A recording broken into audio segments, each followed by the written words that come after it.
এটা বাজানো শিখলে কেমন করে? আমি অনেক জায়গায় এটা বাজিয়েছি। তাই, কিন্তু কেমন করে শিখলে? টিচার আছে। টিচার আছে, টিচার শিখলে। আচ্ছা, ভেরি গুড, ভেরি গুড।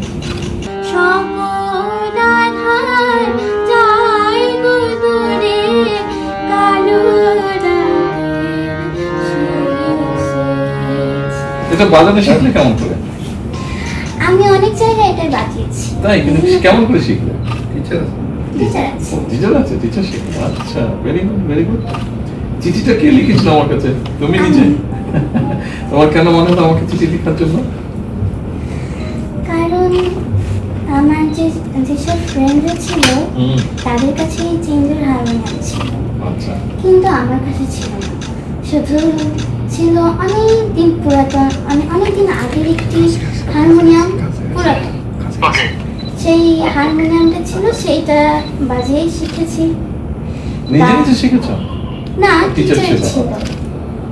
আর নিজে নিজেও খুব শেখার আগ্রহ ছিল।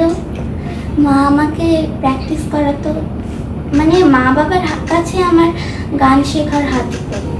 এটা কি ভালো? হ্যাঁ, এই হারমোনিয়ামটা ভালো? হ্যাঁ। আচ্ছা, আমার তো ধারণা নেই হারমোনিয়াম সম্পর্কে, আমি তো বাজাতে পারি না। তবে আমার কাছে যতটুকু মনে হয়েছে বা বিনোদনের সাথে কথা বলে আঙ্কেলরা হেল্প করেছে, মনে হয়েছে এটা বোধহয় ভালো। তুমি এটা দিয়ে প্র্যাকটিস করো, তারপরে এরপরে যদি আরো ভালো কিছু থাকে তখন আরো ভালো প্র্যাকটিস করতে হবে, তারপরে ওটা ইনশাআল্লাহ হবে। ঠিক আছে? অবশ্যই স্যার, কিন্তু প্র্যাকটিস করতে হবে, আচ্ছা। বড় শিল্পী হতে হবে।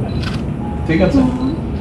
দোয়া করবেন যাতে আমি এই দেশের একজন ভালো শিল্পী হতে পারি, অবশ্যই ইনশাআল্লাহ। এবং বাইরেও যেন আমার এই বাংলাদেশকে, মানে আমি যেন এই বাংলাদেশের মুখ উজ্জ্বল করতে পারি, যেন আমি এই পুরো আন্তর্জাতিক পর্যায়ে বাংলাদেশকে নিয়ে যেতে পারি। ইনশাআল্লাহ। এর জন্য সবাই আমার জন্য দোয়া করবেন।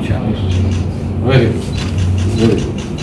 আমাদের আবার অনেক ছোট ছোট গোষ্ঠী আছে, তারাও হারিয়েছে। তো ওদের ব্যাপারে আমরা একটা পদক্ষেপ নিয়েছি, শুরু করবো। আপনাদের ওইদিকে আছে কিছু? হ্যাঁ, আছে।